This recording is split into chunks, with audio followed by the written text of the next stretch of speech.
اس کے لیے آپ کو اپنے شریر میں دوڑتا ہوا خون سے دینا ہوگا مہاراج، اسی میں تو پورن شکتی ہے، میں تیار ہوں، میں نے کہا، اور بوڑھے نے خوشی سے کلکاری مار کر کہا، ماوتی تیرنا آج تجھے سنسار دینے کو تیار ہے، جلدی کر، چندرما نے واپسی کر لی تو ہاتھ ملتی رہ جائے گی۔ مجھے ایک پتھر کی چٹان پر بٹھا دیا گیا تھا، بوڑھے نے ایک مڑا ہوا خنجر ماوتی کو دیا اور وہ خنجر ہاتھ میں لے کر میرے گرد رقص کرنے لگی۔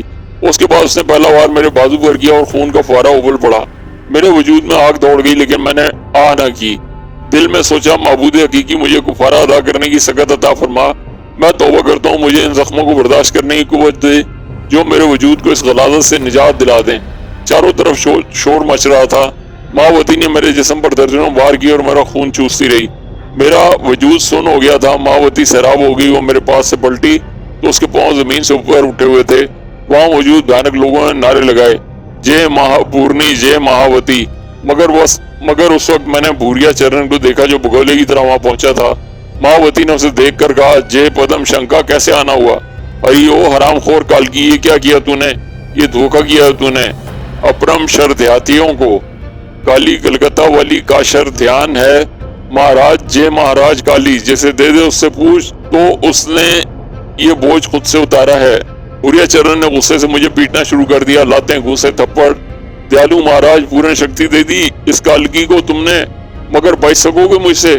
تمہیں تو میں نشٹ کر دوں گا۔ میں نے کہا، سہس پڑا، خدا کا شکر ہے مجھے غلیظ خون سے نجات مل گئی، مجھ سے نجات نہیں ملے گی۔ اس نے میرے گلے میں ایک زنجیر باندھی اور گھسیٹتا ہوا لے چلا، نہ جانے کب تک وہ میرے بے جان وجود کو گھسیٹتا رہا۔ میں حواس میں ہی تھا، پھر وہ خود ہی تھک کر رک گیا۔ ارے او مہان پرش، ذرا گردن تو اٹھا رے، بہت بڑا انسان ہے تو، بڑا دھرماتما ہے، اب بول کیا بیت رہی ہے؟ میں نے گردن اٹھا کر اسے دیکھا، بھوریا چرن کا چہرہ بگڑا ہوا تھا، میرے ہونٹ مسکراہٹ کے انداز میں کھنچ گئے۔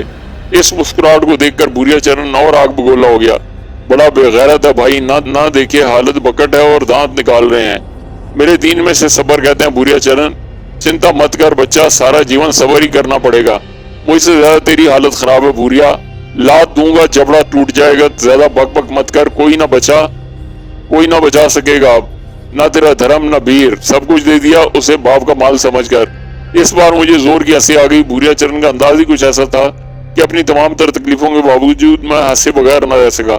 اس بات سے وہ بالکل ہی دیوانہ ہو گیا، دانت پیس کر آگے بڑھا، میرے قریب پہنچ کر رک گیا اور پھر بولا، مرے ہوئے کو کیا ماروں؟ ایسا مرے گا کہ دیکھنے والے کان پکڑیں گے تجھے دیکھ کر، ایسا بدلہ لوں گا تجھ سے کہ سنسار میں کسی نے کسی سے نہ ایسا بدلہ لیا ہوگا۔ تو نے تو میرا ستیاناش کیا ہی ہے، مگر بیٹا اپنا بھی ستیاناش دیکھنا، ابھی کیا دیکھا تو نے؟ بدلہ لوں گا تجھ سے، مسلمان کے پلے، بدلہ لوں گا، ایسا بدلہ لوں گا کہ یاد کرے گا، ایسے گھاؤ لگاؤں گا تیرے دل میں کہ میرے جسم کے سارے گھاؤ بھر جائیں گے۔ چل اٹھ اور اب تو بول کر دکھانا ذرا، دیکھوں گا کیسے تیری زبان چلتی ہے۔ اس نے جھک کر زمین سے تھوڑی سی مٹی اٹھائی، میرے قریب پہنچا اور یہ مٹی میرے منہ میں بھر دی۔ عجیب سی غلیظ مٹی تھی، بدبودار، میں تھو تھو کرنے لگا، مجھے ابکائیاں آنے لگی، مگر جسم اس طرح بے جان تھا کہ کچھ بھی نہیں کر سکتا تھا۔ غالباً ہاتھوں اور پیروں کے بل چل کر یہاں تک جو آیا تھا تو وہ بھی بھوریا چرن ہی کی دی ہوئی قوت تھی، ورنہ جس شخص کے جسم سے سارا خون بہہ جائے وہ جنبش کیسے کر سکتا ہے؟ وہ مشکل تمام مٹی صاف کی اور اس کے بعد بھوریا چرن کو دیکھنے لگا۔ وہ بولا، اب ذرا ایک لفظ بھی بول کر دکھا دے اپنے منہ سے، بول کر دکھا اپنے منہ سے ایک لفظ، بول کر مان لیں تیرے کو کہ بہت دھرماتما ہے۔ میں نے ٹھنڈی سانس لے کر آنکھیں بند کر لی۔ ارے او نواب کے جنے، چل ذرا چل، آگے بڑھ۔ اس نے زنجیر پکڑی اور مجھے گھسیٹنے لگا، گھسیٹتا ہی رہا تھا، نہ جانے کتنی دور تک گھسیٹتا رہا، پھر شاید کوئی آبادی آ گئی تھی، دماغ تو ساتھ نہیں دے رہا تھا، کتوں کے بھونکنے کی آوازیں آ رہی تھیں جس نے احساس دلایا تھا کہ اس وقت کسی آبادی کے قریب سے گزر رہا ہوں۔ میں نیچے چھوٹے چھوٹے پتھر کے ٹکڑے اور کچی زمین تھی، پتہ نہیں کیا حالت ہو رہی تھی، پتہ نہیں میرا جسم گھسٹ رہا تھا، یہ شاید مردہ حالت میں مجھے گھسیٹے لیے جا رہا تھا۔ پھر اس نے میری زنجیر چھوڑ دی، پٹا گلے سے نکال دیا اور مجھے وہیں ڈال کر کہیں چلا گیا۔ میں آسمان کو دیکھتا رہا، چت پڑا رہا، نہ جانے کیا کیفیت ہو رہی تھی، میں اس کیفیت کو کوئی نام نہیں دے سکتا تھا۔ بہت دیر کے بعد بھوریا چرن واپس آیا، خوش نظر آ رہا تھا، مجھے آواز دی تو میں نے نگاہیں اٹھا کر اسے دیکھا۔ کہو تیاگی جی مہاراج، کیسے حال ہیں تمہارے؟ میں نے بولنے کی کوشش کی، منہ کھلا لیکن آواز غائب ہو چکی تھی، بہت ہی زور لگایا، پتہ نہیں جسمانی کمزوری تھی یا پھر بھوریا چرن نے جو حرکت کی تھی اس کا نتیجہ۔ بولنے کی ہر کوشش ناکام ہو گئی تو وہ کہکے لگانے لگا، خوب ہنسا، پھر بولا، بھوک لگ رہی ہوگی؟ لگ رہی ہے نا بھوک، کھانا کھلائیں تمہیں؟ لو یہ کھا لو۔ اس نے ایک برتن سامنے کیا، ایک عجیب سی تعفن زدہ چیز تھی، وہ اسے میرے چہرے کے بالکل قریب کر دی۔ ایک بار پھر حالت بگڑنے لگی. ڈرو نہیں مہاراج, بہت اچھا بھوجن ہے, بہت اچھا بھوجن ہے, گائے کا گوبر ہے یہ, کھا لو بہت اچھا ہوتا ہے, اور پھر ہے بھی گائے کا, لو. اس نے پلیٹ میرے منہ پر پھینک دی اور گوبر میرے چہرے پر جگہ جگہ تھپ گیا. ہاتھ اٹھا کر وہ مشکل تمام چہرہ صاف کیا اور آنکھیں بند کر لیں. بھوریا چرن کہنے لگا, چلو یہ بھوجن ناپسند ہے تو ادھر دیکھو, وہ کھا لو. اس نے پاؤں سے میرا رخ دوسری جانب کر دیا. ایک گندی نالی تھی جس میں سفید رنگ کے کیڑے کلبلا رہے تھے. بھوریا چرن ہنستا ہوا آگے بڑھا, کیڑوں کو مٹھی میں بھرا اور میرے چہرے کے قریب کر دیا. بڑے بڑھیا ہیں یہ کھا کر دیکھو, آتما کو شانتی ملے گی, پیٹ بھی بھر جائے گا. میں نے وحشت کے عالم میں رخ بدل لیا اور بھوریا چرن کہکے لگانے لگا, ستیہ ناش مار دوں گا تیرا, چل اٹھ. اس نے جھک کر میرے بال پکڑے اور پھر سیدھا کرنے کی کوشش کرنے لگا. پیروں میں بالکل جان نہیں تھی. کھڑا ہوا تو زمین پر گر گیا, پھر دوبارہ کھڑا ہوا اور دوبارہ زمین پر گر گیا. بھوریا چرن بدستور کہکے لگا رہا تھا اور میں نے اپنا ذہن و دل ساکت کر لیا تھا. نہ غصہ آ رہا تھا نہ افسوس ہو رہا تھا, بس دل میں ایک ٹھنڈک سی اتر رہی تھی اور شاید یہی ٹھنڈک مجھے زندہ رکھنے کا باعث تھی. بھوریا چرن نے میرے منہ پر تھوکا اور اس کے بعد وہاں سے آگے بڑھ گیا. میں وہیں پڑا رہا, بدن میں تحریک ہی نہیں ہو رہی تھی. کئی بار اٹھنے کی کوشش کی لیکن ناکام رہا, اور اس کے بعد وہیں رخسار زمین پر رکھ کر ساکت ہو گیا. موت کتنی بے رحم ہے, وہ جو جینا چاہتے ہیں, وہ جو زندگی کی تمام آسائشیں چاہتے ہیں, وہ جو تندرست و توانا ہیں انہیں ایک لمحے میں لپیٹ لے جاتی ہے, اور وہ جو اس کے آرزومند ہوتے ہیں, وہ جن پر زندگی عذاب جہنم ہوتی ہے, انہیں وہ دور سے دیکھ کر مسکراتی رہتی ہے. اس وقت موت بھی میرے قریب آنے سے گریز کر رہی تھی. ٹھیک ہے, کیا حرج ہے, میرے ہر حالت میں شکر ہی کرنا ہوگا کیونکہ اور کچھ تو نہیں کر سکتا. پڑا رہا, دماغ بے جان ہو گیا, سوچنے سمجھنے کی قوتیں سلب ہو گئیں. پھر شاید کسی نے چہرے پر پانی ڈالا تھا. لوٹے کی دھار سے پانی ڈالتا رہا, ہوش تو آ گیا تھا لیکن آنکھیں نہ کھل پا رہی تھی.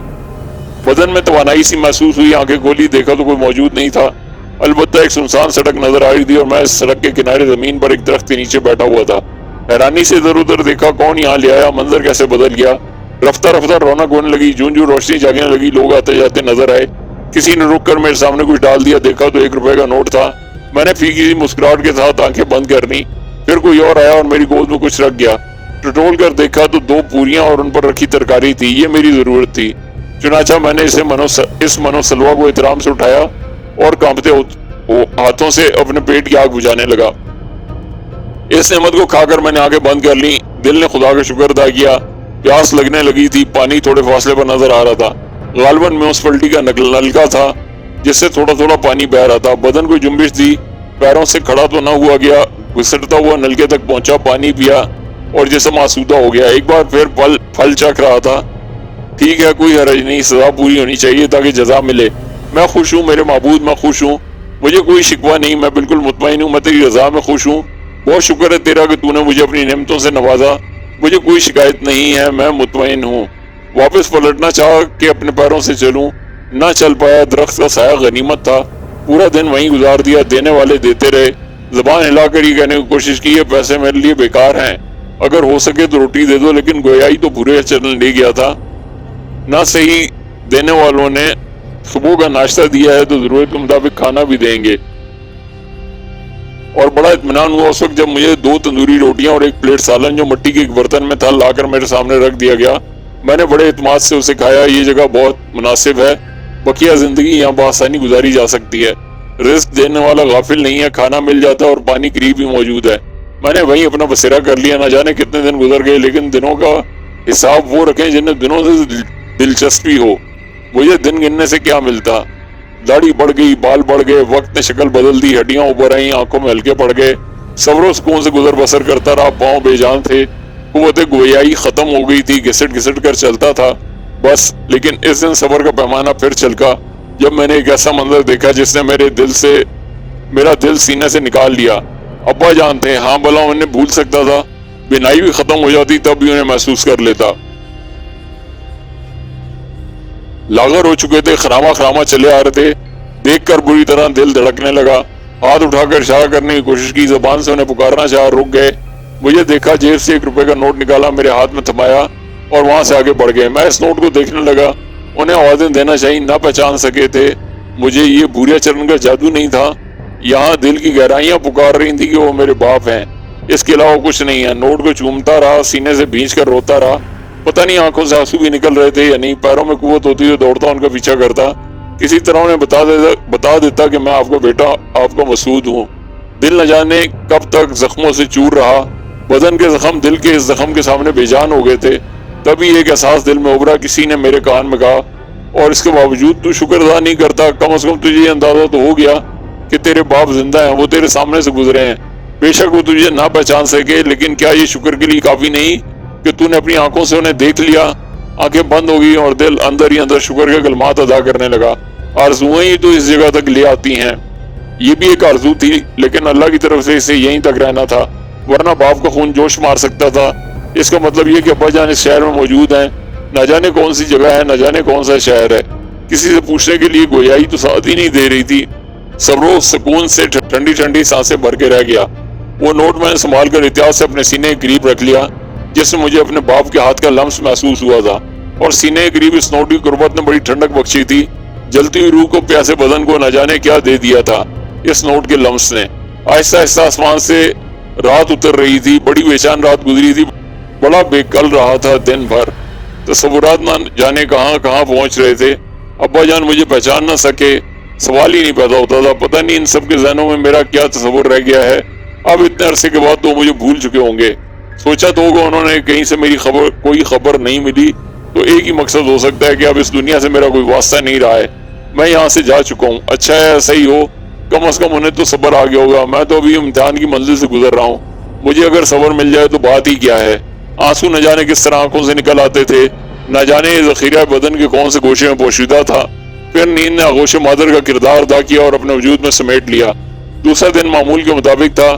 چلتے پھرتے انسانوں پر رحم کرتے ہوئے رزق عطا ہو جاتا تھا۔ ابھی تک اتنے دن گزر چکے تھے یہاں پڑے ہوئے، ایک رات بھی بھوکا نہیں سویا تھا، کبھی بے بسی سے بھوک سے ایڑیاں نہیں رگڑی تھیں۔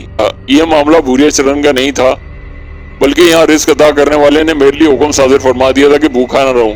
دوپہر کا وقت تھا، میں نے کچھ فقیروں کو بھاگتے ہوئے دیکھا۔ ایک میرے قریب سے گزرا اور رکا اور جھک کر بولا، ابے کیوں مر رہا ہے؟ یہاں بھاگ جا، پولیس فقیروں کو پکڑ رہی ہے، اٹھا کر لے جائے گی بیٹا اور ہڈیاں توڑ دے گی۔ ابے پھوٹ وہ آ رہی ہے کہہ کر وہ آگے دوڑ لیا۔ میں نے وحشت زدہ نظروں سے اس سے دیکھا جدھر سے وہ آ رہا تھا۔ در حقیقت تھوڑے فاصلے پر پولیس کے دو بڑے ٹرک کھڑے ہوئے تھے اور پولیس والے ڈنڈے لیے ادھر ادھر بھاگ رہے تھے۔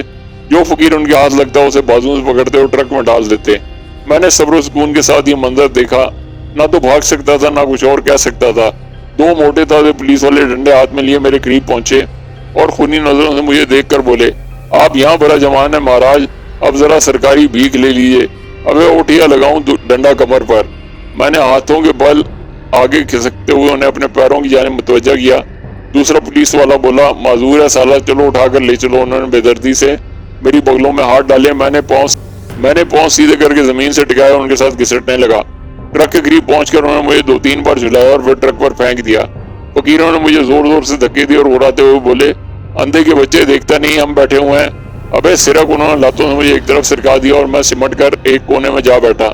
کئی اور فقیر یہاں سے پکڑے گئے تھے، گالیاں دے رہے تھے پولیس والوں کو، برا بھلا کہہ رہے تھے، خوفناک بددعائیں دے رہے تھے اور پولیس والے ہنس رہے تھے۔ بیٹا اگر ان بددعاؤں سے ہمارے یہ حال ہوتا تو تمہارا یہ حال کبھی نہ ہوتا۔ اب چپ بیٹھو ورنہ ڈنڈے مار مار کے سر پھوڑ دیں گے۔ دو پولیس والے ٹرک پر چڑھ آئے اور اس کے ایک گوشے میں خود بھی بیٹھ گئے۔ ٹرک اسٹارٹ ہو کر چل پڑا اور میں اپنی نئی منزل کا انتظار کرنے لگا جو میرے لیے مخصوص کی گئی تھی۔ یہاں اس درخت کے نیچے جیسی بھی گزر رہی تھی بہتر تھی، پانی موجود تھا، غذا بھی اللہ تعالیٰ فراہم کر دیتا تھا، باقی سب کچھ اس کے اپنے اختیار میں تھا۔ لیکن نہ جانے یہ نئی جگہ کیسی ہوگی۔ دل ہی دل میں توبہ کی، جس نے یہاں زندگی عطا کی اور رزق پہنچایا، وہی قادر مطلق ہر جگہ موجود ہے، بھلا فکر کیوں کی جائے۔ جب اس نے یہ سانسیں بخشی ہیں تو ان سانسوں کے لیے یہ بھی متعین کر دیا ہوگا کہ وہ کیسے گزریں گی۔ آنکھیں بند کر کے گھٹنوں میں سر دے کے بیٹھا رہا۔ تھوڑی دیر کے بعد ٹرک ایک بڑی سی عمارت کے احاطے میں داخل ہو کر رک گیا۔ اس کے تختے کھول دیے گئے اور فقیروں کو نیچے کودنے کے لیے کہا گیا۔ جو معذور تھے انہیں پولیس والے اتار کے نیچے ڈال رہے تھے۔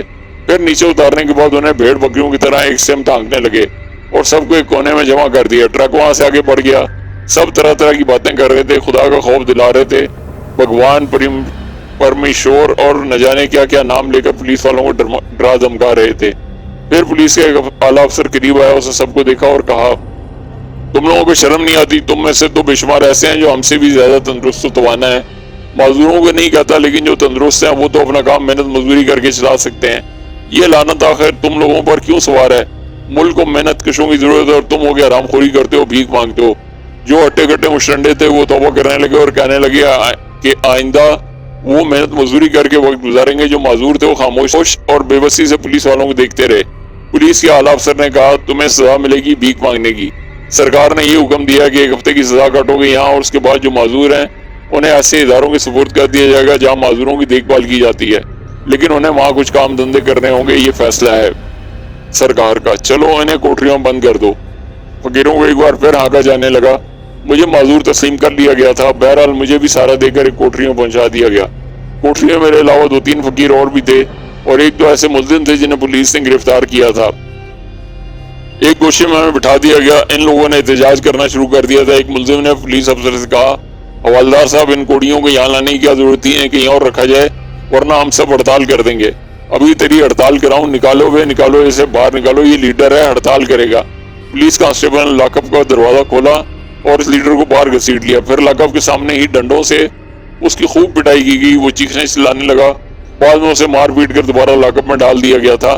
میرے ساتھ بھی 4-5 فقیر تھے جو بیٹھے ہوئے یہ تماشا دیکھ رہے تھے۔ میں خاموش تھا۔ فقیروں نے آپس میں بات چیت شروع کر دی۔ ایک نے کہا بات تو ایک ہی ہے، سڑک پر زیادہ تکلیف ہوتی تھی، دھوپ ٹھنڈک برداشت کرنا پڑتی تھی، یہ پولیس کی بھیک ہے، روٹی تو دیں گے نا۔ سسرے پھر رفائی اداروں میں بھیج دیں گے، وہاں بھی روٹی ملے گی۔ ارے بھائی بھیک مانگنا ہی کون چاہتا ہے؟ ہاتھ پاؤں ہی کام نہ کریں تو کیا کیا جائے؟ کیوں بھائی میاں؟ ٹھیک ہے یار، مگر ہوتی ہے بری، دیکھیں گے سسرے کب تک کھلاتے ہیں۔ ہوں باپ دادا کا دھندا ہے، ہم بھلا کیسے چھوڑ سکتے ہیں؟ جتنے منہ اتنی باتیں، میں تو ان میں حصہ ہی نہیں لے سکتا تھا، چونکہ سکون سے بیٹھا رہا، انہیں دیکھتا رہا۔ عجیب دنیا تھی، ایک انوکھا تجربہ تھا میرے لیے۔ وہاں اس درخت کے نیچے تنہائی ہوتا تھا، لیکن اب یہاں اس نئی برادری سے واسطہ پڑا تھا، اور خوب مزے کے لوگ تھے یہ۔ رات ہو گئی، سارے کے سارے ایک دوسرے سے اپنا تعارف کراتے رہے، اپنی اپنی کہانیاں سناتے رہے، اور میں سن کر حیران رہ گیا۔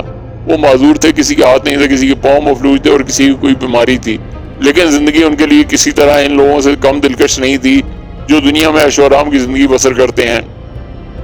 وہ اپنی اپنی کمائی کے بارے میں بتا رہے تھے، اس کے بعد اپنے مشاغل کے بارے میں۔ ایک نے کہا یار میرے پاس تو ایک بڑی شاندار جگہ تھی، وہاں بیٹھ کر تو 150-200 روپے چٹکیوں میں آ جاتے تھے، اور کبھی کوئی صدقہ خیرات مل جائے یا زکوٰۃ دینے والا آ جائے تو سمجھ لو مزے آ گئے۔ پچھلے مہینے 5 فلمیں دیکھی اور بال بچوں کے لیے بڑے کپڑے بنائے۔ کم بختوں نے وہ جگہ بھی چھڑوا دی، مجھے خطرہ ہے کہیں اور کوئی اور نہ وہاں بیٹھ جائے۔ ابے سارے شہر میں ہی فقیر پکڑے جا رہے ہیں، کوئی اور وہاں کیسے جا سکتا ہے؟ تو فقیر بھی تو چھوڑے جائیں گے۔ ابے ہم سب سمجھتے ہیں کوئی نیا حکم آیا ہوگا، کسی نئے افسر کو سوجی ہوگی، اس نے یہ حکم چلا دیا اور بعد میں بھول جائے گا۔ وہ بھولے گا تو باقی لوگ بھی بھول جائیں گے۔ تمام فقیر ہنسنے لگے۔ شام ہو گئی، جھٹپٹے رات کی سیاہی میں تبدیل ہونے لگے۔ میں خاموش بیٹھا ہوا تھا۔ ایک فقیر نے دوسرے سے کہا ابے پہلوان بیڑی ہوگی تیرے پاس؟ ابے میں خود مر رہا ہوں، پورا بنڈل پڑا ہوا تھا جیب میں، اٹھا پٹک میں نکل گیا کہیں، مارے گئے۔ اب کیا ہوگا؟ کوئی جگاڑ لگانی پڑے گی۔ پہلے پولیس والے بھی سارے کے سارے رام بھروسے ہوتے ہیں، چائے تک نہیں ملی، سارا دن نکل گیا۔ بیڑی کی طلب ہو رہی یار، ابے کسی کے پاس بیڑی ہے؟ سگریٹ پیو تو لے لو بادشاہ، بیڑی نہیں ہے؟ لا دے دے، ہفتے پر کی خوشخبری سنائی گئی ہے، مال احتیاط سے خرچ کرو۔ تیسرے فقیر نے باقی 2 کو ہوشیار کیا اور سگریٹ کے کش بڑی ترتیب سے لگائے جانے لگے۔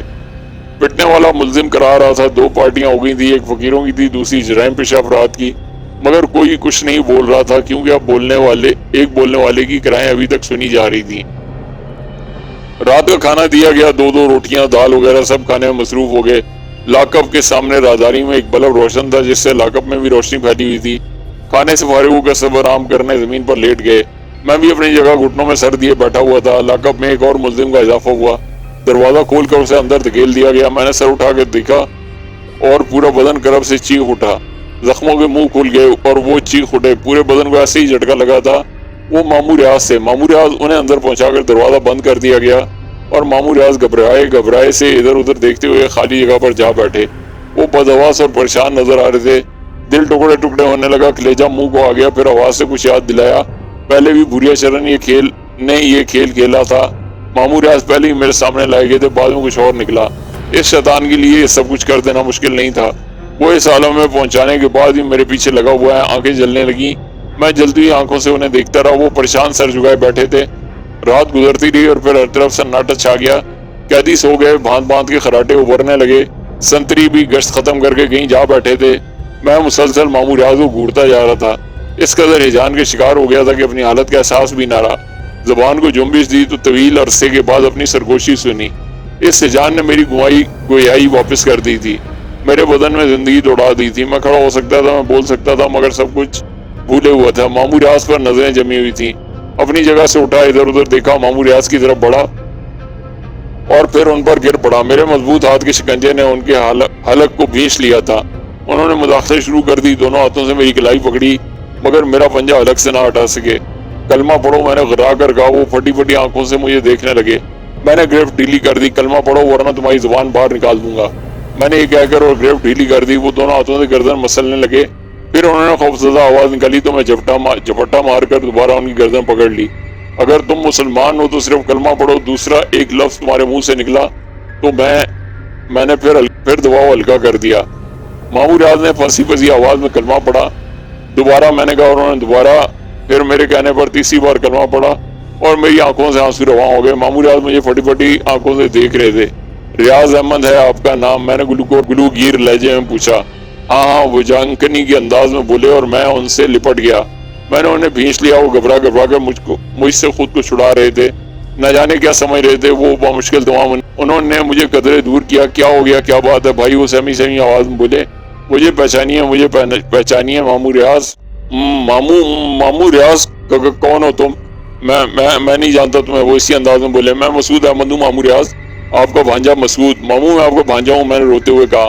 مسعود وہ آنکھیں پھاڑ کر مجھے گھورنے لگے۔ بہت دیر تک گھورتے رہے، پھر کھوئے لہجے میں بولے۔ مسعود انداز ایسا تھا جیسے اس نام کو یاد کر رہے ہوں۔ مجھے گھورتے بھی جا رہے تھے، پھر نہ سمجھنے والے انداز میں بولے۔ مسعود محفوظ احمد کے بیٹے؟ ماموں آپ کو مسعود، آپ کو چاہیے مسعود۔ معاف کرنا بھائی، کچھ عجیب سی بات ہے، میرا بھانجا مسعود تھا تو صحیح مگر وہ تو مر چکا ہے، یہی نا؟ میں نے سسکی لے کر کہا۔ تم مسعود کیسے ہو سکتے ہو؟ مسعود وہ آنکھیں پھاڑ کر مجھے دیکھتے رہے، پھر آہستہ سے بولے۔ تم واقعہ مسعود؟ معاف کرنا، کچھ سمجھ میں نہیں آ رہا۔ اگر تم مسعود ہو تو ان کا بدن تھر تھر کانپنے لگا، بہت زور کی تھرتھری طاری ہو گئی تھی ان پر۔ ماموں میں مسعود ہی ہوں، میں ان سے لپٹ کر سسکنے لگا اور ماموں کانپتے رہے۔ یک ان کے اندر تغیر پیدا ہوا اور پھر انہوں نے بے اختیار مجھے بھینچ لیا۔ ان کے حلق سے گھٹی آوازیں نکلنے لگیں۔ مسعود آ میرے بیٹے، میرے وہ زاروں قطار رونے لگے۔ تم زندہ ہو مسعود؟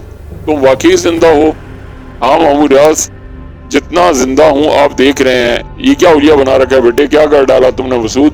ہڈیوں کا ڈھانچہ بنے ہوئے ہو مسعود میرے بیٹے، یہاں ملنا تھا تمہیں، یہ زخم بھی لگانا تھا میرے کلیجے پر۔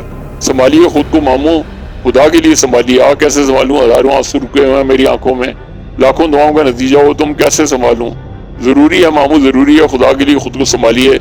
مسعود کیا بیت گئی ہم پر، اب تو عرصہ ہو گیا، اب تو تمہاری یاد بھی کھو بیٹھے تھے ہم۔ مسعود کیا کہوں، کیسے بتاؤں تمہیں میرے بچے، کیا گزری ہم پر، باجی پر کیا گزری ہے، سب پر کیا گزری ہے۔ ہم انسانوں کی طرح جینا بھول گئے تھے بیٹے، ہم ایسے نہیں جی رہے تھے جیسے دنیا والے جی رہے ہیں۔ میں نے اپنے لباس سے ماموں کے آنسو خشک کیے۔ ماموں بار بار میرا چہرہ سامنے کر لیتے تھے، مجھے دیکھتے تھے، پھر سینے سے لگا لیتے تھے۔ تمام فقیر اور قیدی مزے سے سو رہے تھے، کوئی ہم جیسا نہیں تھا۔ ماموں نے کہا، تم مسعود، کوئی ہماری زندگی پر یقین نہیں کرے گا، اگر میں کسی سے کہوں گا تو وہ مجھ پر ہنسے گا۔ ہاں ماموں، میں خود اپنی زندگی پر ہنستا ہوں تو دوسروں کا بھی یہی حال ہوگا۔ ہڈیوں کا ڈھانچہ بنے ہوئے وہ کہاں تھے، کیسی زندگی گزار رہے تھے؟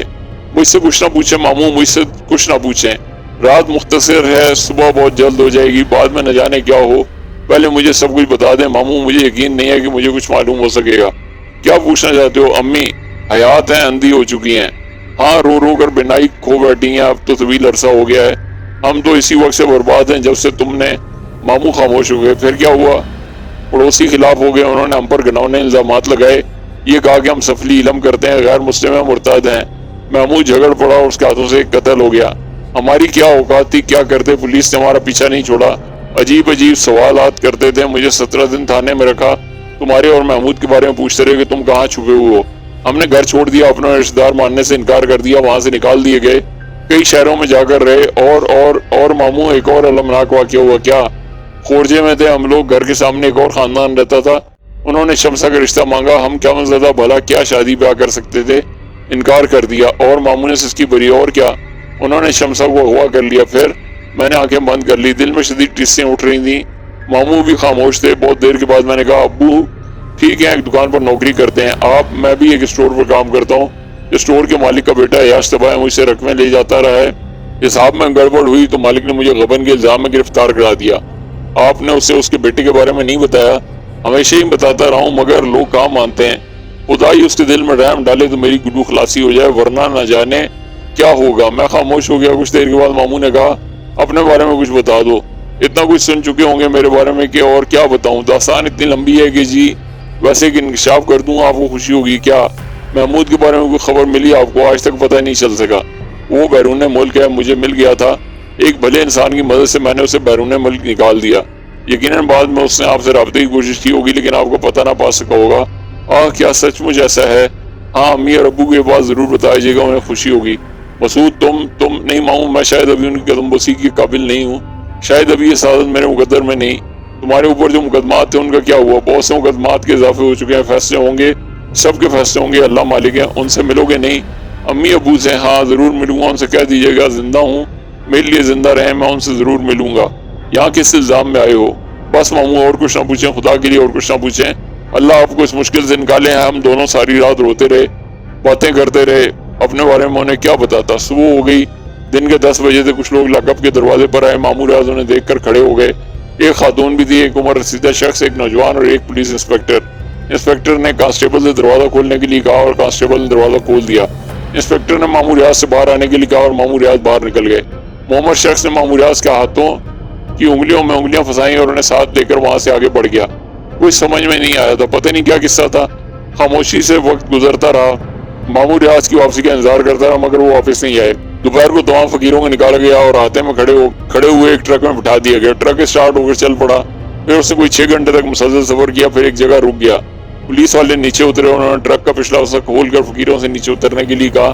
سب نیچے اترنے لگے مگر کچھ سمجھ میں نہیں آ رہا تھا، ویران اور لکودک جگہ تھی، دور دور تک ریتلی زمین اور اس میں اگی ہوئی تھوہر کی جھاڑیاں، پرندے اور دوسرے جانور بھی نظر نہیں آ رہے تھے۔ پتہ نہیں یہ لوگ یہاں لا کر ہمارے ساتھ کیا کرنا چاہتے تھے۔ فقیروں نے احتجاج شروع کر دیا اور چیخیں چلانے لگے۔ پولیس والوں نے ان میں چند کو ڈنڈوں سے مارا۔ ایک موٹا تازہ پولیس والا کہنے لگا شہر کا بیڑا غرق کر کے رکھ دیا ہے تم لوگوں نے، اب رہو یہاں بھوکے پیاسے اور جاؤ سیدھے جہنم میں۔ کم وقتوں سے کام کاج ہوتا نہیں ہے، اٹے کٹے مشٹنڈے ہو اور بھیک مانگتے ہو، بھیک مانگ کر ہماری حق تلفی کرتے ہو۔ پولیس والے ٹرک پر چڑھنے لگے۔ کچھ معذور فقیروں نے کہا بابا اللہ تمہارا بیڑا غرق کرے، واپس شہر پہنچنا نصیب نہ ہو، تمہارے ٹرک کا حادثہ ہو جائے۔ ارے ہم سے تو کچھ اور کہا تھا تم لوگوں نے، ارے یہاں کیا کریں گے ہم، تمہارا ستیاناش تمہارا ستیاناش۔ پولیس والے ہنستے ہوئے ٹرک پر چڑھ گئے اور ٹرک اسٹارٹ ہو کر آگے بڑھ گیا۔ واقعہ بڑا عجیب کام کیا تھا ان لوگوں نے، اس ویرانے میں تو بھوک اور موت کے سوا کچھ نہیں تھا۔ فقیر روتے پیٹتے رہے، پولیس والوں گالیاں سے نوازتے رہے، کچھ ادھر ادھر منتشر ہو گئے، ان میں سے کچھ فقیر اونچائی کی جانب بڑھنے لگے۔ پھر دفتن ان میں سے ایک نے کہا ادھر آبادی ہے، ہم آبادی سے زیادہ دور نہیں ہے۔ ارے چلو بھائیو، وہ کوئی مزار ہے، ذرا اوپر چڑھ کر دیکھو، بڑا سا جھنڈا نظر آ رہا ہے اور مزار کا گنبد بھی ہے۔ شوقین فقیر اس جانب دوڑ پڑے، بلندی تھی تھوڑی سی، وہ بھی اوپر چڑھے اور شاید اطلاع دینے والے فقیروں کی بات کی تصدیق ہو گئی۔ وہ سب ہنستے مسکرانے لگے، کہکے لگانے لگے۔ معذور فقیروں میں سے کچھ نے کہا ارے بھائیو اگر لمبا فاصلہ ہے تو ہمیں بھی اپنے ساتھ لے چلو، ہم وہاں کیسے پہنچیں گے، مزدوری کون دے گا؟ سودے طے ہونے لگے، کچھ نے کچھ کو اپنے کندھوں پر لاد لیا، جس کی مزدوری طے نہیں ہوئی تھی وہ خود ہی بلندی کی جانب گھسٹنے لگا۔ میں خاموش اپنی جگہ بیٹھا ہوا تھا۔ ایک فقیر نے جو سب سے آخر میں رہ گیا تھا میری طرف دیکھتے ہوئے بولا ابے تو نہیں چلے گا، ادھر یقیناً لنگر مل جائے گا، یہاں تو بیٹا کھانے کے لیے گھاس بھی نہیں ہے۔ میں نے مسکرا کر اسے دیکھا اور کہا تمہارا شکریہ بھائی، چلا جاؤں گا، میرے تو پاؤں ٹھیک ہیں۔ فقیر نے شانے ہلائے اور بلندی کی جانب بڑھ گیا۔ میرے دل میں کوئی تجسس پیدا نہیں ہوا تھا، شام جھکتی چلی آ رہی تھی، ہوا میں خونکی پیدا ہونے لگی تھی۔ میں سوچنے لگا کہ اب مجھے کیا کرنا چاہیے۔ بدن لاغر تھا، ہاتھ پاؤں بے شک سلامت تھے، لیکن اتنی جان نہیں تھی کہ کوئی طویل فاصلہ طے کیا جا سکتا۔ بدن کا خون نکل جانے کے بعد اب تک ایسی نکات بدن پر طاری تھی۔ بہرحال شام کے جھٹپٹے رات کی سیاہیوں میں تبدیل ہونے لگے۔ کچھ فاصلے پر 2 عجیب سے کالے رنگ کے مڑے توڑے پھل سے پڑے ہوئے تھے، پتہ نہیں کیا شاید تھی۔ آہستہ آہستہ آگے بڑھا، اٹھایا، ٹٹول کر دیکھا، پھر ان میں ایک پھل کو توڑا، کوئی صحیح اندازہ نہیں ہو سکا کیا چیز ہے، پھینک دیا اور اس کے بعد ٹھنڈی سانس لے کر تھوڑا سا آگے بڑھ گیا۔ بلندی پر پہنچ کر میں نے بھی کافی فاصلے پر اندازے کے مطابق 2-2.5 فرلانگ پر آبادی دیکھی۔ غالباً کوئی مزار ہی تھا، قرب و جوار میں مکانات وغیرہ نظر نہیں آ رہے تھے، لیکن روشنیاں تھیں، عمارت بنی ہوئی تھی اور اس کے اطراف میں اچھے خاصے لوگ موجود تھے۔ تھوڑے تھوڑے فاصلے پر کچی پکی قبریں بھی نظر آ رہی تھیں، پتہ نہیں کون سا علاقہ تھا، غالباً بہت بڑا قبرستان تھا، زائرین کی گاڑیاں وغیرہ بھی کھڑی نظر آ رہی تھیں۔ وہ فقیر جو یہاں سے گئے تھے شاید یہ فاصلہ طے کر کے مزار شریف تک پہنچ گئے تھے، کیونکہ اس جگہ سے وہاں تک کے راستے میں اب کوئی نظر نہیں آ رہا تھا۔ میں نے ایک گہری سانس لی، اس علاقے کے بارے میں واقعہ کوئی اندازہ نہیں ہو سکا تھا۔ چلو ضرورت مندوں کا کام تو بن گیا، مجھے تو بھوک بھی نہیں لگی تھی، وہیں ایک پتھر ٹیک لگا کر بیٹھ گیا۔ دور جگمگاتی بھلی روشنیاں بھلی لگ رہی تھیں، پھر ہوا کے دوش پر تیرتی ہوئی اذان کی آواز سنائی دی، اللہ اکبر اللہ اکبر۔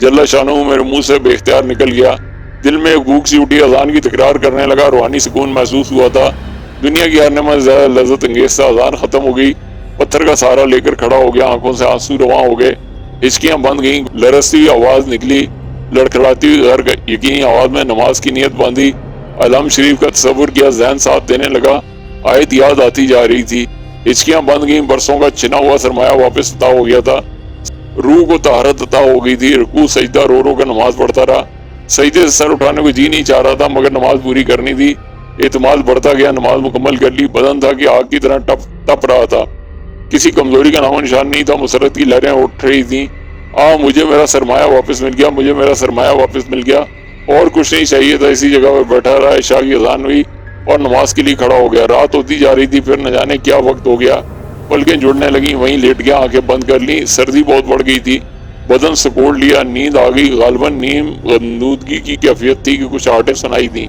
آنکھیں کھول کر دیکھا، دو سائے نظر آئے، اسی سمت آ رہے تھے، خاموش لیٹا رہا، پھر ایک آواز سنائی دی، ارے یہ کون ہے؟ کوئی سائل ہے، رکو، کسی نے کہا اور وہ میرے پاس رک گئے، میاں صاحب بھوکے ہو؟ شکر ہے میرے منہ سے نکلا، روٹی کھاؤ گے؟ کھائیں گے، لو یہ لو، ان میں سے ایک نے جھک کر دو روٹیاں جس پر دال رکھی ہوئی تھی میرے ہاتھ پر رکھ دیں، شکر الحمدللہ میں نے کہا اور بڑے احترام سے رزق لے لیا، یہ پانی ہے، دوسرے نے آپ خورا میرے حوالے کر دیا، سردی ہے کمبل اوڑھ لینا، پہلے نے کمبل اپنے شانے سے اتار کر میرے قریب رکھ دیا، اللہ اجر عطا فرمائے، میں نے کہا آؤ، پہلے نے دوسرے سے کہا اور وہ دونوں آگے بڑھ گئے، شکم سیری ہو گئی، آپ خورے سے پانی پیا، سردی اور بڑھ گئی، خونک ہوائیں تیز ہو گئیں اور میدے میں بدن بڑھا تو دوسرے احساسات بھی جاگ اٹھے، کمبل یاد آیا، جلدی سے اٹھا کر بدن کے ساتھ لپیٹ لیا، نہ جانے کون خدا کے نیک بندے تھے، بڑے کام آئے، دل سے دعا نکلی، وہیں لیٹ گیا، کمبل بدن کے گرد لپیٹ لیا، مزید سردی لگی تو چہرہ بھی ڈھک لیا اور چہرہ ڈھکتے ہی ایک عجیب سی روشنی کا احساس ہوا، آنکھیں بند کر لیں لیکن روشنی کم نہ ہوئی، دیر تک ساکت رہا، پھر بدن گرم ہو گیا، کمبل نے سردی سے نجات دلا دی، ماموں ریاض یاد آئے، نہ جانے وہ کون لوگ تھے اور ماموں کو کہاں لے گئے تھے، منظر آنکھوں کے سامنے گھوم گیا، محمد شخص نے ماموں ریاض کی انگلیوں میں انگلیاں ڈالتے ہوئے کہا آئیے، ماموں ریاض خاموشی سے ان کے ساتھ آگے بڑھ گئے، وہ لوگ انہیں لے کر انسپیکٹر کے کمرے میں آئے، بیٹھیے، انسپیکٹر نے کہا اور عورت اور لڑکا بیٹھ گئے، پھر محمد شخص بھی، انسپیکٹر نے ماموں ریاض سے کہا آپ بھی بیٹھے، جی میں، ہاں تشریف رکھیے، انسپیکٹر نرمی سے بولا، شکریہ، نجم الحسن آپ سے سخت شرمندہ ہیں، جی، ماموں ریاض حیرت سے بولے، جی ہاں، انہوں نے غلط فہمی میں اور جذباتی وغیرہ آپ کے خلاف رپورٹ درج کرا دی تھی اور اب انہوں نے یہ رپورٹ واپس لے لی ہے، حالانکہ پولیس کا کام ذرا مشکل ہوتا ہے لیکن نجم الحسن میرے دوست ہیں، میں نے ان کے لیے کچھ لچک پیدا کر لی ہے، میری رائے ہے کہ ریاض صاحب آپ بھی انہیں معاف کر دیں۔ سر میں سمجھا نہیں بھائی، میں آپ کو یہاں لقب سے رہا کرتا ہوں، باقی معاملات آپ خود نجم الحسن صاحب سے طے کر لیں۔ ماموں ریاض کے چہرے پر مسرت کے آثار پھیل گئے، انہوں نے آنسو بھری نگاہوں سے نجم الحسن کی طرف دیکھا اور بولے بڑے صاحب، آپ کو یہ معلوم ہو گیا کہ میں بے گناہ ہوں، انسپیکٹر صاحب ہمیں اجازت دے دیجئے، کوئی ایسی آفیشیل کارروائی تو نہیں کرنی جس کی ضرورت ہو۔ نجم الحسن نے کہا نہیں نجم، جاؤ عیش کرو اور ان صاحب کو ذرا مطمئن کر دینا۔ سب لوگ اٹھ گئے، محمد عورت نے ریاض ماموں کو ہاتھ پکڑتے ہوئے کہا ریاض بھائی ہمارے ساتھ چلیے، آپ سے کچھ کام ہے۔ فوراً ریاض ماموں کے ذہن میں خیال آیا اور انہوں نے کہا انسپیکٹر صاحب وہ اسی وقت دو کانسٹیبل اندر داخل ہوئے اور انہوں نے سلوٹ کر کے کہا سر ڈی ایس پی کی گاڑی آ کر رکی ہے۔ او اچھا۔ انسپیکٹر جلدی سے کھڑے ہو گئے اور انہوں نے نجم الحسن صاحب سے ہاتھ ملاتے ہوئے کہا ڈی ایس پی صاحب آ گئے ہیں، اچھا خدا حافظ۔ یہ کہہ کر انسپیکٹر صاحب نجم الحسن سے پہلے اپنے آفس کے کمرے سے باہر نکل گئے۔ نجم الحسن نے ماموں ریاض کا ہاتھ پکڑتے ہوئے کہا آئیے ریاض صاحب آئیں۔ ماموں ریاض غالباً میرے بارے میں کچھ کہنا چاہتے تھے لیکن یہ موقع نہیں تھا، چنانچہ وہ خاموشی سے نجم الحسن کے ساتھ باہر نکل آئے۔ باہر ایک کار کھڑی ہوئی تھی، نجم الحسن صاحب نے انہیں ڈرائیور کے ساتھ بٹھا دیا۔ پچھلے حصے میں وہ نوجوان لڑکا تھا، محمد خاتون اور نجم الحسن صاحب بیٹھے اور کار اسٹارٹ ہو کر تھانے کی عمارت کے ہاتھے سے باہر نکل گئی۔ اس کے بعد یہ لوگ ایک خوبصورت بنگلہ نما عمارت میں داخل ہوئے، کمرے میں پہنچے اور نجم الحسن صاحب نے نوجوان لڑکے کو دیکھتے ہوئے کہا اگر تمہارے خون میں شرافت کا ایک ذرہ ہی باقی ہے تو ریاض احمد صاحب کے قدموں میں گر کر معافی مانگو، اور اگر وہ چاہتے تو تمہارا نام بھی لے سکتے تھے۔ کیا ادھر کیا دھرا سب کچھ تمہارا تھا، ہم نے انہیں بے عزت بھی کیا، تھانے ہی بھجوایا اور انہیں سزا بھی ہو سکتی تھی اس الزام میں کچھ غیرت ہے تمہارے اندر۔ لڑکا آگے بڑھا اور اس نے جھک کر ماموں ریاض کے پیر پکڑنے چاہے۔ ریاض ماموں نے اسے بازو میں پکڑ کر کھڑا کر دیا اور کہنے لگے بیٹے میری مجبوریاں ہیں، میں نے تم سے کئی بار کہا کہ جو رقم تم مجھ سے لیتے ہو اس کا کسی نہ کسی شکل میں اندراج کرا دو۔ تمہارے ابو تمہیں معاف کر سکتے ہیں، میرے لیے مشکل ہو جائے گی، لیکن خیر تقدیر میں یہ بھی تھا۔ اور پھر ماموں ریاض کے ذہن میں میرا تصور بھولا، لیکن ان کی سمجھ میں نہیں آیا کہ نجم الحسن صاحب سے وہ کیا کہیں۔ تاہم انہوں نے اتنا ضرور کہا بڑے صاحب جو کچھ ہوا وہ اللہ کی مرضی تھی اور اللہ کا کوئی کام مصلحت سے خالی نہیں ہوتا۔ وہاں تھانے کے لاک اپ میں میری ملاقات ایک ایسے نوجوان لڑکے سے ہوئی تھی جو وہاں بند تھا، لیکن میرے اس سے ایسے رابطے ہیں کہ میں آپ کو بتا نہیں سکتا۔ آپ میرے اوپر اگر کوئی احسان کرنا چاہتے ہیں صرف ایک کام کر دیجئے میرا۔ ہاں کہیے، آپ نے وہیں کیوں نہیں کہا؟ ریاض صاحب انسپیکٹر میرا گہرا دوست ہے، آپ اسی وقت بتا دیتے تو میں اس لڑکے کو بھی چھڑا لیتا۔ کیا جرم کیا ہے اس نے؟ یہ تو مجھے نہیں معلوم، اس کا نام مسعود ہے۔ حلیہ میں آپ کو تفصیل سے بتا دیتا ہوں۔ ماموں ریاض میرا حلیہ دہرانے لگے۔ بالکل اطمینان رکھیں، میں کل ہی اس کے لیے کچھ کروں گا۔ آپ خلوص دل سے اسے معاف کر دیں، اور مجھے بھی جو کچھ ہوا غلط فہمی میں ہوا، میں دل سے شرمندہ ہوں۔ نجم الحسن نے کہا تقدیر میں جو لکھا ہوتا ہے وہ کسی نہ کسی شکل میں ضرور پورا ہوتا ہے۔ اللہ کا شکر ہے میری عزت بحال ہو گئی، دماغ میں غنودگی طاری ہو گئی اور پھر گہری نیند آ گئی۔ صبح اذان نے جگایا، ہڑبڑا کر اٹھ گیا۔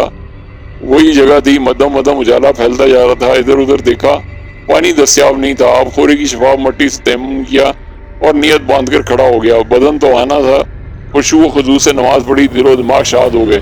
سورج کی پاکیزہ کرنیں انہیں چھونے لگی تھیں۔ ادھر ادھر دیکھا، پھر مزار شریف کی طرف، اور پھر کمبل اٹھا کر کاندھے پر ڈالا اور وہاں سے آگے بڑھ گیا۔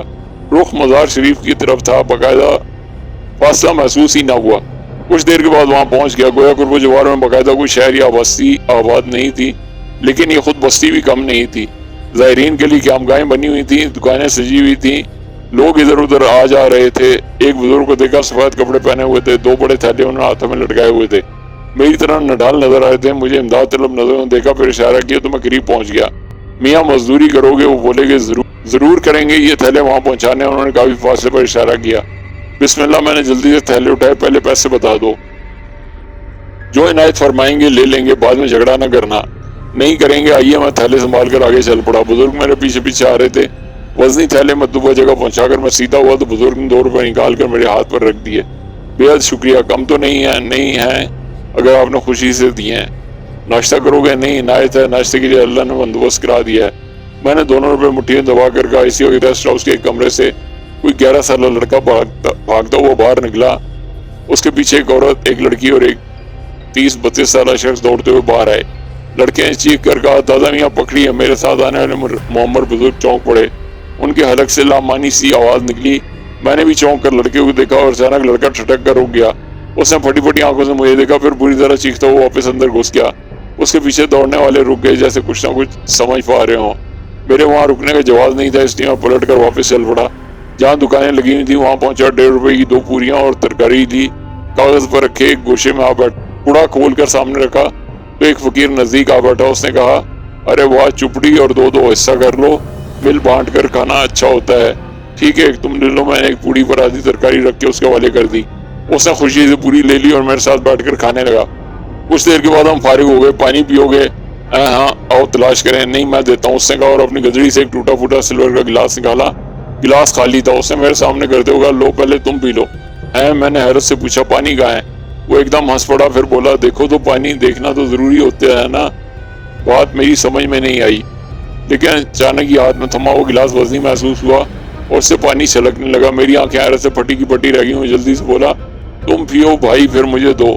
مگر میں پانی پینا بھول گیا تھا۔ اس نے اپنی گدڑی سے خالی گلاس نکالا تھا اور جب یہ گلاس میرے سامنے میرے ہاتھ میں آیا تھا تو بالکل خالی تھا۔ اب وہ پانی سے لبالب بھرا ہوا تھا۔ اس نے پھر ایک کلکاری ماری اور کہنے لگا پوری تمہاری، پانی ہمارا، حساب برابر، دیکھو تو ملے، سوچو تو پاؤ۔ ارے جلدی کرو، ہمیں پیاس لگ رہی ہے، مرچیں لگ رہی ہیں، مرچیں۔ وہ اپنے دونوں گال پیٹتا وہ بولا اور میں نے بادل خواستہ پانی کا گلاس منہ سے لگا لیا۔ طبیعت سیر ہو گئی اور پھر جب گلاس پیچھے ہٹایا تو کناروں تک لبالب بھرا ہوا تھا۔ اس نے جلدی سے گلاس میرے ہاتھ سے چھین لیا۔ یہ گلاس تمہارا، یہ کمبل ہمارا، اپنا راستہ ناپو، ہم بھی چلے۔ یہ کہہ کر اسے گلاس گدڑی میں ڈالا اور تیز تیز قدموں سے وہاں سے آگے بڑھ گیا۔ میں شدت سے حیران گنگ رہ گیا تھا۔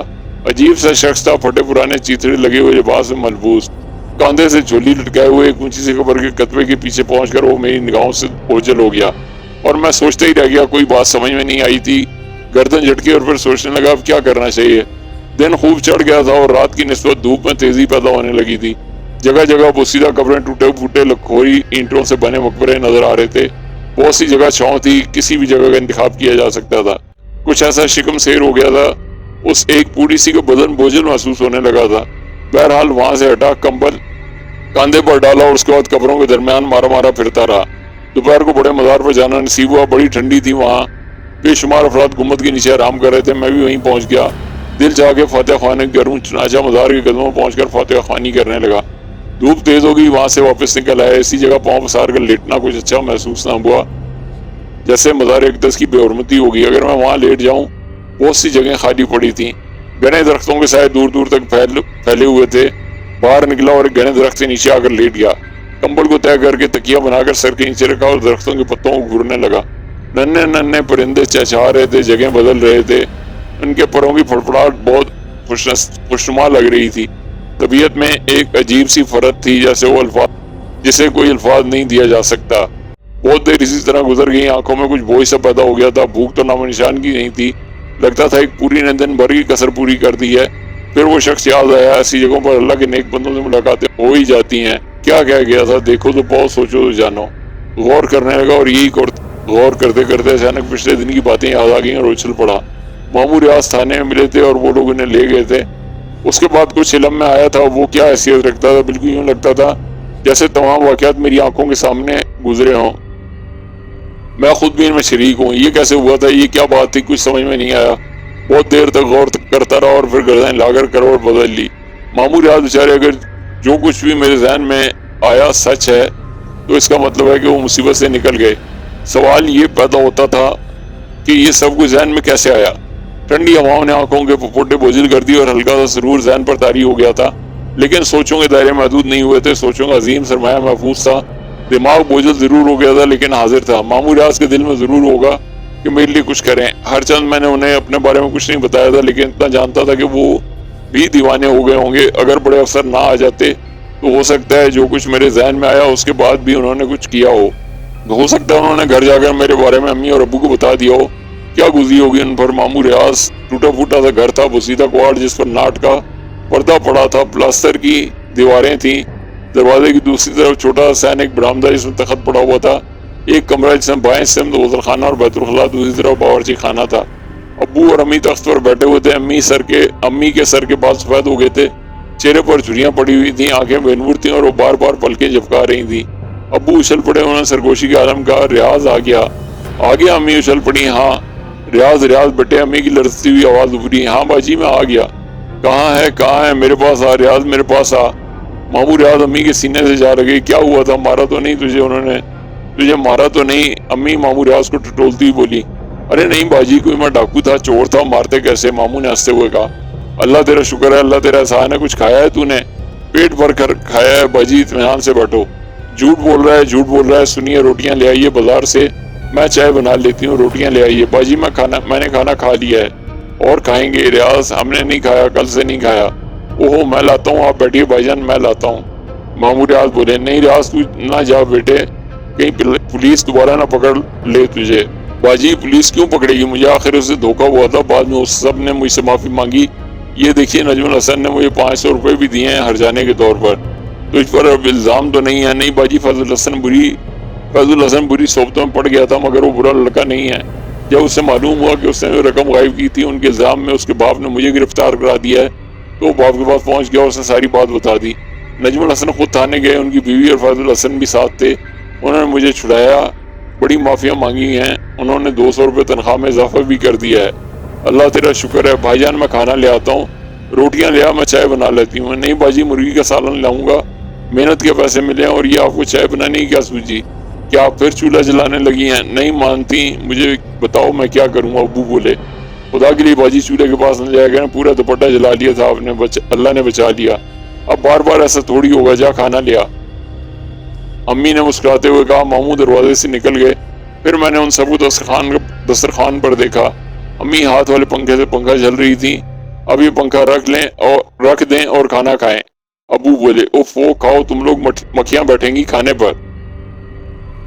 ایک مکھی بھی نہیں ہے, رکھیے پنکھا, کھانا کھائیے. ماموں بولے ذرا دیکھیے بنی ہوئی مرغی کیا مزہ دے رہی ہے. کھا لوں گی نا, تم لوگ کھاؤ. امی بے اختیار رو پڑی. ابو اور ماموں کے ہاتھ رک گئے. ماموں نے کہا باجی کھا لوں گی میں, میرے پیچھے مت پڑو میرے پیچھے, پتہ نہیں میرے بچے. امی بلک بلک کر رو پڑی. رک گئے تم لوگ, نہ کھاؤ تو مجھے مردہ دیکھو. کھاؤ میں کہتی ہوں کھاؤ. امی ان کے ہاتھ ٹٹولنے لگی. ماموں ریاض نے کہا آپ سے تنہائی میں کچھ کہنا چاہتا تھا بھائی جان. ابو نے آنکھوں میں آنسو بھر کے انہیں دیکھا. آپ کے اور باجی کے سوا دنیا میرا کون ہے. آپ دونوں ہی قسم کھا کر ایک بات کہہ رہا ہوں, یہ رزق ہے میرے ہاتھ میں جھوٹ نہیں بول رہا ہوں, مگر اب سوچ رہا ہوں جو کہنا ہے باجی کے سامنے ہی کہہ دوں. بات کیا ہے. ابو نے آنکھیں خشک کر کے ماموں ریاض کو دیکھا. مسعود زندہ ہے, خیریت سے ہے, بس ذرا کمزور ہو گیا, حلیہ بدل رکھا ہے, داڑھی چھوڑ دی ہے. کہتا ہے کچھ مشکلات ہیں جن پر قابو پا لیا تو وہ گھر واپس آئے گا, اس کی فکر نہ کی جائے. کیا؟ ابو اچھل پڑے. آپ کی اور باجی کی قسم جھوٹ نہیں بول رہا, وہ زندہ سلامت ہے اور اسے محمود کے بارے میں معلوم ہے. ہمارا محمود بھی خدا کے فضل و کرم سے خیریت سے ہے اور ملک سے باہر چلا گیا ہے. اگر اس سے ہمارا پتہ معلوم ہوتا تو یقیناً وہ اب تک ہم سے رابطہ کر چکا ہوتا. ریاض تجھے اللہ کا واسطہ کلیجہ نکال لیا ہے تم نے. ہائے تم نے کلیجہ نکال لیا ہے. ارے تجھے خدا کا واسطہ بتا تو دے, خدا کا واسطہ بتا دے کہ دل رکھ رہا ہے یا سچ بول رہا ہے. امی نے جھک کر ماموں ریاض کے پاؤں پکڑ لیے. میں نے آپ دونوں ہی قسمیں کھائی ہیں باجی, اور بھی کچھ کر سکتا ہوں تو مجھے بتائیں. کہاں ملا وہ تیرے ساتھ؟ گھر نہیں آیا, تھانے کے لاک اپ میں تھا. ابو کے الگ سے روندی آواز نکلی. اللہ نے چاہا تو واپس آ جائے گا. نجم الحسن کل اپنے تھانے دار دوست سے مل کر اسے رہا کرا لیں گے. مجھے لے چلو ریاض, مجھے لے چلو, اپنے بچے کو چھونا چاہتی ہوں میں اسے چھونا چاہتی ہوں. امی روتے ہوئے بولی آپ نے اس طرح دل دکھا دیا باجی, ورنہ میں آپ کو ابھی کچھ نہ بتاتا. مجھے اپنی یہ خاموشی جرم محسوس ہوئی تھی. ہر قیمت پر آپ کو انتظار کرنا ہوگا بھائی جان. آپ غور کریں, اس پر قتل کا الزام ہے کہ جانے کس طرح اس نے اپنے آپ کو چھپایا ہوا ہے. پولیس کی یادداشت اتنی خراب نہیں ہوتی. سب یکجا ہو گئے تو کہیں تھانے دار کو ماضی یاد نہ آ جائے, پھر ہم کچھ نہ کر سکیں گے. امی کے منہ سے نکلا. ہاں باجی صبر کرنا ہوگا آپ کو. اللہ نے آپ کو ان دونوں کی زندگی کی خبر دی ہے. ایک دن ہم سے آپ بھی ملیں گے. کل نہیں. امی نے اثر سے پوچھا. سب کچھ اللہ جانتا ہے, وہی سب کچھ. ایک دم سلسلہ ٹوٹ گیا. کوئی پاؤں پکڑ کر چلا رہا تھا. پھر ایک آواز سنائی دی, بابا جی, بابا صاحب. میں چونک پڑا. چند افراد کھڑے ہوئے تھے. شکلیں جانی پہچانی سی تھیں. ان بزرگ کو میں نے فوراً پہچان لیا, جن کا سامان اٹھانے کے 2 روپے ملے تھے مجھے. میں جلدی سے اٹھ گیا اور آنکھیں پھاڑ پھاڑ کر انہیں دیکھنے لگا. بابا جی اٹھیے بابا صاحب, کوئی غلطی ہو گئی مجھ سے, میں نے سہمے ہوئے لہجے میں کہا. غلطی ہم سے ہوئی ہے بابا صاحب, آپ کو پہچان نہ سکے. کوئی غلطی ہو گئی ہو تو معاف کر دیں. اللہ کے نام پر آپ ہماری مدد کریں بابا صاحب, اللہ آپ کو اس کا اجر دے گا. آپ لوگ یقین کریں میری سمجھ میں کچھ نہیں آیا. میں اٹھ کر بیٹھ گیا. وہی خاندان تھا جو ریسٹ ہاؤس میں ٹھہرا ہوا تھا. اب میں نے سب کو پہچان لیا تھا. وہ سب میرے ارد گرد بیٹھ گئے. بزرگ نے کہا عامر میرا پوتا ہے. میرے بیٹے کا ایک ہی بیٹا ہے, دوسری بیٹی ہے. یہ ہے وہ نسیمہ. عامر اسکول میں پڑھتا تھا, شوق کھلاڑی مگر ذہین تھا. کبھی کبھی بچوں کے ساتھ اسکول سفر گردی کرنے نکل جاتا تھا. اس دن بھی ایسا ہی ہوا تھا. اس کے اسکول سے کافی فاصلے پر ایک جگہ کربلا کے نام سے مشہور ہے, وہاں تعزیے دفن کیے جاتے ہیں. نزدیکی قبرستان بھی تھا. آس پاس کھیت بکھرے ہوئے ہیں. وہ وہیں کھیلنے چلا گیا تھا. واپس آیا تو چہرہ سرخ ہو رہا تھا, آنکھیں چمک رہی تھی. رات کو بخار ہو گیا. وہ ہذیان بکتا رہا. اس کے بعد میاں صاحب ہم زیر عتاب ہیں. سینکڑوں ایسے واقعات ہو چکے ہیں جن کی تفصیل طویل ہے. اس پر سایہ ہو گیا ہے. بابا صاحب نہ جانے کیا کیا کر چکے ہیں مگر کچھ نہیں ہو سکا. بابا صاحب اس وقت بھی اس پر جنون طاری تھا جب وہ بھاگ کر باہر آیا تھا. آپ کو دیکھ کر سہم گیا. وہ اس وقت سے ایسا اندر گھسا ہے جبکہ اندر رہتا ہی نہیں تھا. اب کہتا ہے کہ باہر نہیں جاؤں گا. باہر وہ ہے. کون؟ میں نے پوچھا. آپ سے ڈر رہا ہے. مجھ سے؟ ہاں, مجھ سے کیوں ڈر رہا ہے؟ اللہ جانتا ہے. میں ہنسنے لگا. عجیب ہے آپ کو پتہ ہے کہ میں خود ایک غریب آدمی ہوں. میں مزدوری کر کے پیٹ بھرتا ہوں. چچا میاں آپ کو خود علم ہے کہ میں نے آپ کا سامان اٹھا کر صبح کا ناشتہ کیا تھا. اللہ کے نیک بندے ایسے ہی ہوتے ہیں. دیکھیے بابا صاحب, ہم بھلا آپ سے کہنے کی کہاں اہلیت رکھتے ہیں. اتنا ضرور کہیں گے کہ اللہ نے اپنی کوئی امانت آپ کو سونپی ہے تو اسے دوسروں کی بھلائی کے لیے ضرور استعمال کریں. آپ کی سربلندی میں اضافہ ہی ہوگا. ہم پریشان حال لوگ ہیں, نہ جانے کہاں کہاں مارے پھر رہے ہیں. وہ معصوم بچہ کل 11 سال عمر ہے اس کی. پوری زندگی تباہ ہو جائے گی اس کی. ماں رو رو کر مر جائے گی اس کی. سولی پر لٹکے ہوئے ہیں ہم لوگ. اللہ کے نام پر ہماری مدد کریں. بزرگ رونے لگے. مگر محترم میں ایک عام آدمی ہوں. میں خود زندگی کا ستایا ہوا ہوں. آپ کو ضرور میرے بارے میں غلط فہمی ہوئی ہے. وہ صرف آپ سے خوفزدہ ہے. کہتا ہے باہر نہیں جائے گا. باہر کمبل والے بابا ہیں اور کمبل آپ ہی کے پاس ہے.